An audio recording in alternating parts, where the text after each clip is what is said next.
তো সব মিলিয়ে আসলে বাংলাদেশের স্কোরটা হচ্ছে ওপেনিংয়ে তানজিদ তামিম, পারভেজ হোসেন ইমন এবং লিটন কুমার দাস। টপ অর্ডারে আছেন যথারীতি ক্যাপ্টেন শান্ত, তৌহিদ হৃদয়, মাহমুদুল্লাহ রিয়াদ থাকবেন এবং কাজী জাকির আলী অনেক। অলরাউন্ডার হিসেবে এখানে আসলে থাকতেছেন মেহেদী মিরাজ এবং শেখ মাহেদ। আর স্পিনার এখানে আসলে জেনুইন স্পিনার রিশাদ হোসেন আছেন আমাদের এবং রাকিবুল হাসান। পেস বোলিং আসলে তেমন কোনো পরিবর্তনই হয়নি।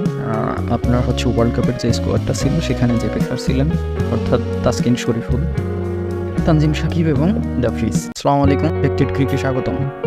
আপনারা অলরেডি জেনে গেছেন মনে হয় যে ইন্ডিয়ার এগেনস্টে বাংলাদেশ টি-20 স্কোয়াড ঘোষণা করা হয়েছে। সেখানে আসলে এক্সপেক্টেড সব কিছুই আছে। চমক বলতে এখানে মেহেদী মিরাজের ব্যাক করা এবং অনেকেই আশঙ্কা করেছিলাম যে মাহমুদুল্লাহ রিয়াদ হয়তো বা থাকবেন না এবং সেখানে হয়তো বা শামীম হোসেন পাটোয়ারিকে দেখা যাবে। আবার ওপেনিংয়ে হয়তো বা আমরা পরিবর্তন দেখব। হ্যাঁ, পরিবর্তন কিছুটা আসছে। তো এখানে আসলে সৌম্যর পরিবর্তে পারভেজ হোসেন ইমন চলে আসছে। আমরা আরও নাম শুনতেছিলাম জিশান আলমের কথা এবং শামীম পাটোয়ারির কথা খুব ভালোভাবে। বাট এখানে আসলে প্রধান নির্বাচক গাজী আশরাফ হোসেন লিপু উনি ক্লিয়ার করেছেন যে আসলে সামনে আরও অনেক টুর্নামেন্ট আছে, এমার্জিং এশিয়া কাপ আছে, সেখানে আসলে অনেককেই আসলে দেখা হবে। আর আপাতত ওয়ার্ল্ড কাপের যে স্কোয়াডটা ছিল সেখানেই আসলে যারা ছিলেন তারাই মূলত ম্যাক্সিমাম এখানে আছেন।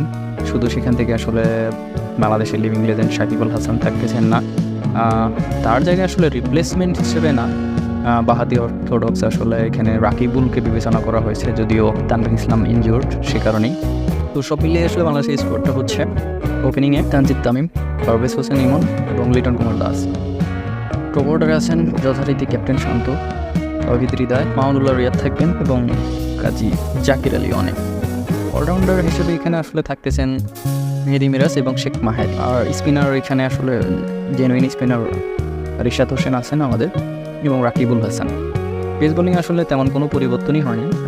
আপনার হচ্ছে ওয়ার্ল্ড কাপের যে স্কোয়াডটা ছিল সেখানে যে পেসার ছিলেন অর্থাৎ তাসকিন শরীফুল, তানজিম সাকিব এবং জাফরিস। তা আশা করি আসলে সব কিছু মিলে স্কোয়াডটা ভালোই হয়েছে, খুব একটা খারাপ না। ইন্ডিয়াও আসলে মোটামুটিভাবে দ্বিতীয় সারি বলা যাবে না, তারা পরীক্ষিত পারফরমার, তাদেরকেই আসলে দিয়ে স্কোয়াড ঘোষণা করেছে। আশা করি সবার মন্তব্য জানতে পারবো। লাইক, কমেন্ট করবেন এবং সাবস্ক্রাইব করে পাশে থাকবেন। আসসালামু আলাইকুম।